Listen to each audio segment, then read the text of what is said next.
नमस्कार, मेरा नाम है प्रशांत कौशिक। आप देख रहे हैं द ग्राउंड।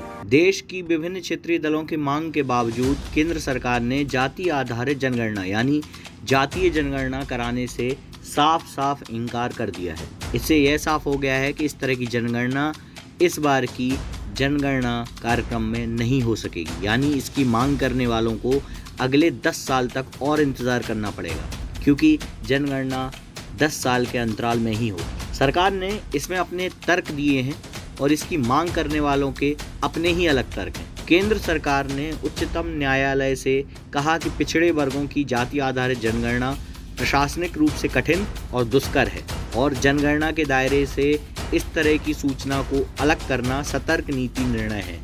केंद्र का रुख इसलिए भी महत्वपूर्ण है क्योंकि हाल ही में बिहार से 10 दलों के प्रतिनिधिमंडल ने मुख्यमंत्री नीतीश कुमार की अध्यक्षता में प्रधानमंत्री नरेंद्र मोदी से मुलाकात की थी और जाति आधारित जनगणना कराए जाने की मांग भी की थी। उच्चतम न्यायालय में दायर हलफनामे के मुताबिक सरकार ने कहा है कि सामाजिक, आर्थिक और जाति जनगणना 2011 में काफ़ी गलतियां और अशुद्धियां हैं।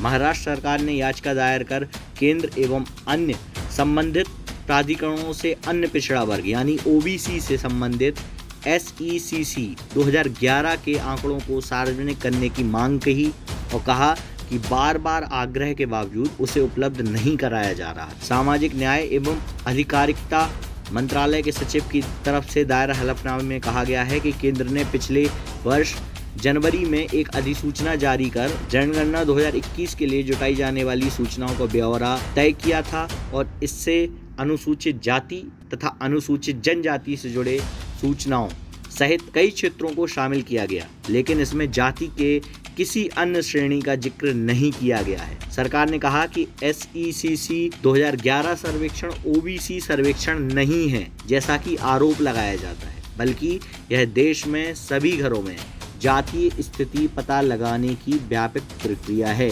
यानी कि जो 2011 SECC भारतीय जनगणना हुई थी वो कोई जातीय जनगणना नहीं थी। इसी बीच यह भी कहा जा रहा है कि जाति आधारित जनगणना कराने के बाद यदि OBC का प्रतिशत बढ़ता है तो आरक्षण की सीमा 50% से ज़्यादा करना पड़ेगा और यदि कम होता है तो विपक्षी दल कहेंगे कि हम इसे मानेंगे ही नहीं। ये जनगणना में धांधली का आरोप लगाएंगे, यानी कि ये साफ है कि लोग ये चाहते हैं कि अगर OBC की जनसंख्या प्रतिशत पिछले के मुकाबले ज़्यादा आती है तो उन वर्गों को 50% से अधिक आरक्षण दिया जाना चाहिए या दिए जाने की मांग उठाई जाएगी। और अगर ऐसा नहीं होता है तो विपक्षी दल ये भी कह सकते हैं कि ये जो जनगणना हुई है वो गलत है, सरकार ने इसमें फेरबदल किए हैं, इसलिए जाति आधारित जनगणना इस बार देश में नहीं होनी चाहिए, ना ही होगी। केंद्र सरकार का तो फिलहाल यही मानना है। ऐसी ही नई और इंटरेस्टिंग खबरों को देखने के लिए देखते रहें द ग्राउंड। वीडियो अच्छा लगे लाइक करें, शेयर करें, सब्सक्राइब करें अपने फ्रेंड्स और फैमिली के साथ। धन्यवाद।